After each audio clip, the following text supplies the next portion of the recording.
ఓం విఘ్నేశ్వరాయ నమః. మహాభాగవతము 17వ అధ్యాయము. ఒకచోట అంబ ముందుగా సుబ్రహ్మణ్యేశ్వర స్వామి గురించి తపస్సు చేసిందని పేర్కొనడం జరిగింది. స్కందుడు ప్రత్యక్షమై నీ కోరిక ఏంటి అని అడిగాడు. అప్పుడు ఆమె భీష్ముడినే నిగ్రహించాలి అని చెప్పింది. అప్పుడు ఆయన అది నేను చెప్పలేను, ఎందుకంటే భీష్ముడికి వరం ఉంది. చేతిలో ధనస్సు ఉండగా ఆయనను ఎవరూ చంపలేరు. పైగా ఆయన మహాధర్మజ్ఞుడు. అందుకని నేను నీకొక పుష్పమాలను ఇస్తాను. ఈ పుష్పమాల మెడలో వేసుకుని ఎవరు యుద్ధం చేస్తే వారు భీష్ముడి మీద గెలుస్తారు అని ఆమెకు ఒక పుష్పమాలను ఇచ్చాడు.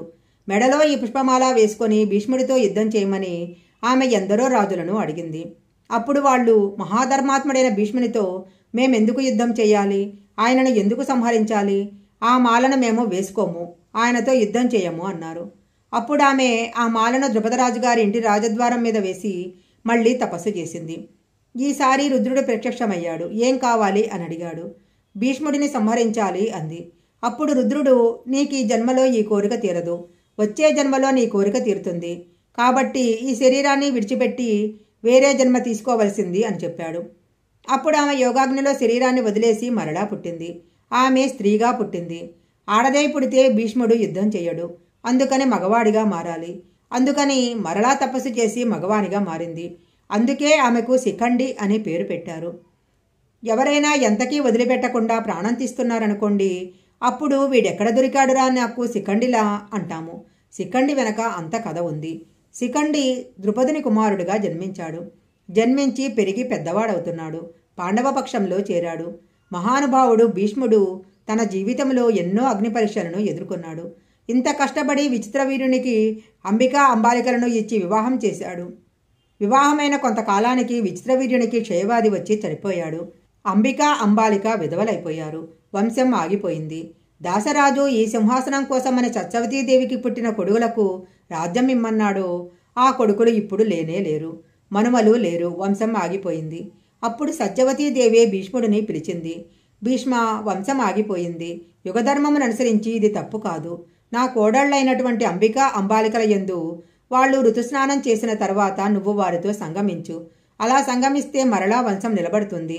వంశం కోసమని అలా చేయటంలో దోషం లేదు అన్నది. అమ్మా, నేను ఆనాడు ప్రతిజ్ఞ చేశాను, ఏ స్త్రీ యందు కూడా అలా ప్రవర్తించను. నేను బ్రహ్మచర్య నిష్ట యందు ఉన్నవాడను. అందుకని వంశం లేకపోతే నేనేం చెయ్యలేను. కానీ నేను మాత్రం అలా ప్రవర్తించను. దీనికి ఒక్కటే పరిష్కారము. ఎవరైనా బ్రహ్మజ్ఞాన సంపన్నుడై కేవలము వరకటాక్షం కోసమని సంగమించటం తప్ప శరీరమందు అలాంటి కోరిక లేని ఒక బ్రాహ్మణుని, ఒక బ్రహ్మజ్ఞానిని వేడుకో అన్నాడు. అప్పుడు సత్యవతీదేవి వ్యాసుడిని ప్రార్థన చేసింది.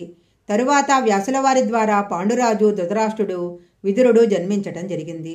ధృతరాష్ట్రునకు దుర్యోధనాదులు జన్మించారు. పాండురాజుకు పాండవులు జన్మించారు.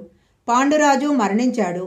ఇంతమందిని సాకుతూ తాతగారే గడ్డాలు నెరిసిపోయి మహాధర్మజ్ఞుడై భీష్ముడు వీళ్ళందరికీ విలువిద్య నేర్పించి ద్రోణాచార్యులకు గురువుగా పెట్టి ఆ వంశాన్ని సాకుతూ నడిపిస్తున్నాడు. ఆయన కళ్ల ముందే పాండురాజుపుత్రులకు, ధృతరాష్ట్రుని పుత్రులకు బ్రహ్మాండమైన కలహం బయలుదేరింది. అప్పుడు ధర్మం తెలిసిన భీష్ముడు కురుక్షేత్ర సంగ్రామం జరిగినప్పుడు మాత్రము పాండవ పక్షానికి వెళ్ళలేదు. దుర్యోధనుని పక్షంలో ఉండిపోయాడు. అలా ఎందుకు ఉండిపోవలసి వచ్చింది? నిజంగా భీష్ముడే కానీ పాండవ పక్షంలోకి వెళ్ళాడనుకో అసలు కురుక్షేత్ర యుద్ధమే లేదు. దుర్యోధనుడు భీష్ముడిని, కర్ణుడిని, ఈ ఇద్దరిని చూసుకుని యుద్ధానికి దిగాడు. సర్వసైన్యాధిపత్యం ఇచ్చేటప్పుడు వీళ్ళిద్దరికీ సంవాదం వచ్చింది. భీష్ముడు బ్రతికున్నంత కాలము తానసలు యుద్ధభూమికే రానన్నాడు కర్ణుడు. భీష్ముడు ఎన్నో మార్లు ధర్మం చెప్పాడు. అర్జునుని ఎవరూ గెలవలేరు, పాండవుల పట్ల ధర్మం ఉన్నది, వాళ్ళు నెగ్గుతారు అని. అలాంటి భీష్ముడిని దుర్యోధనుడు పట్టుకుని వేలాడవలసిన అవసరం ఇవ్వకుండా పాండవ పక్షానికి వెళ్ళిపోయి ఉంటే అసలు కురుక్షేత్రం జరిగేది కాదు. మరి భీష్ముడు ఎందుకు వెళ్ళలేదు? అలాంటి భీష్ముడిని ముళ్లపంది ఎలా అయితే ముళ్లతో ఉంటుందో అలా అంగుళం మాత్రం చోటు లేకుండా అన్ని బాణాలతో కృష్ణుడు ఎందుకు కొట్టించాడు?